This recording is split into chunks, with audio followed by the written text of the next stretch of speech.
La démographie explose, mais la surface terrestre n'augmente pas. Pourtant, tout le monde a besoin d'habiter quelque part et de circuler. Le territoire doit être aménagé en conséquence.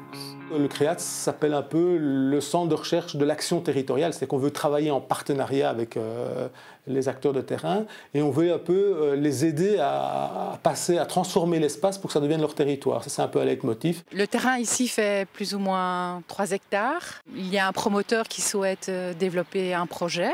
Le promoteur, ce qui l'intéresse avant tout, c'est rentabiliser son achat et donc de construire le plus de logements possible.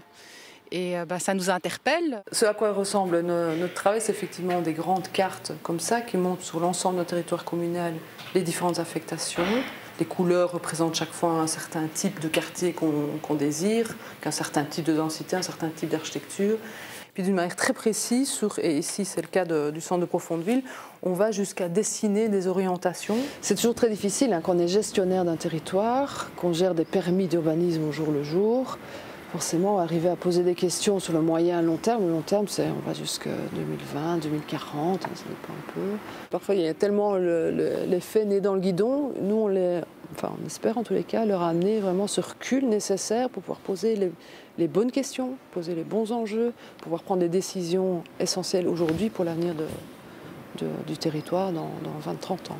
Le sol wallon, il n'est pas inépuisable. Alors on le consomme d'une manière assez effrénée, en construisant sur des grandes parcelles.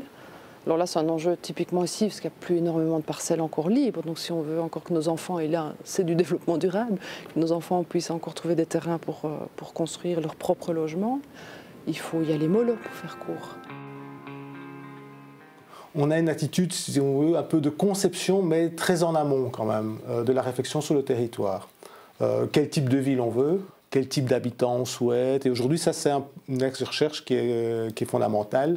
Discuter avec les citoyens, discuter avec les hommes politiques, discuter avec ceux qui sont parfois cachés derrière la statistique, parce qu'il n'y a pas que ceux qui sont présents, il y a tous ceux qui pourraient venir, les migrations, etc. Et donc de se poser la question de quels sont un peu les enjeux pour demain. Comment est-ce qu'on organise cette recomposition de ce qu'on appelle le territoire ? C'est vrai qu'il faudra peut-être arriver à mieux concentrer. Louvain-la-Neuve est un très bon exemple pour ça. Pouvoir moderniser aussi tout ça et mettre ça au goût du jour avec les exigences d'aujourd'hui, c'est-à-dire un peu moins de mobilité voiture, comment redonner des espaces partagés, retrouver des endroits qui étaient peut-être un peu abandonnés, qu'on va reconvertir, réaffecter, renouveler des espaces. Grande réflexion qu'on doit avoir sur le transport en commun.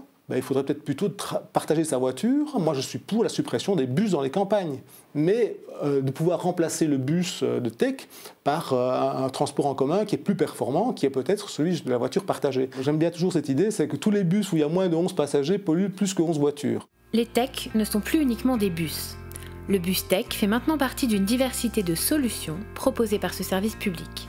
Son offre s'est élargie par une réflexion globale en matière de mobilité. Vous savez, en 10 ans, le besoin de mobilité, et on le voit chez nous, a doublé. On avait 150 millions de voyages par an, on en a 320 millions aujourd'hui. On voit bien donc qu'il y a une progression énorme des besoins de mobilité. Alors ce n'est pas seulement en transport en commun, c'est tous les besoins de mobilité qui ont augmenté. Et donc la voiture a également augmenté sa prise sur l'aménagement du territoire, sur le territoire. Et toute cette mobilité qui est grandissante a évidemment un impact environnemental.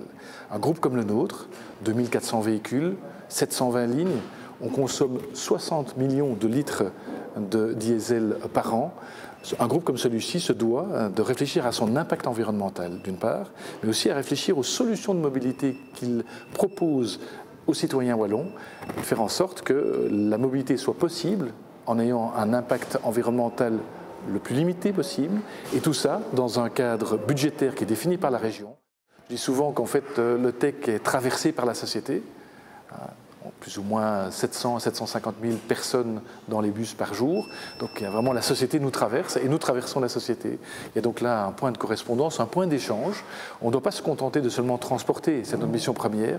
On peut aussi amener des thématiques, on peut amener des discussions entre les gens, on peut sensibiliser le client qui est dans notre bus avec des thématiques comme terre en commun, comme nous empruntons la terre à nos enfants, comme les thématiques sur la démocratie et autres. Enfin, faire vivre des sujets à l'intérieur du bus ou dans le cerveau de nos utilisateurs.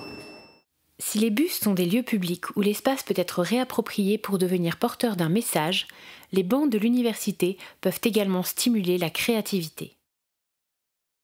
Il faut trouver des solutions qui sont un peu innovantes, et c'est pour ça aussi qu'on a un peu à l'université, c'est de pouvoir trouver justement les alternatives positives et qui sont un peu innovantes, mais qui tiennent la route quand même. C'est ça qui est un peu le caractère appliqué de notre travail.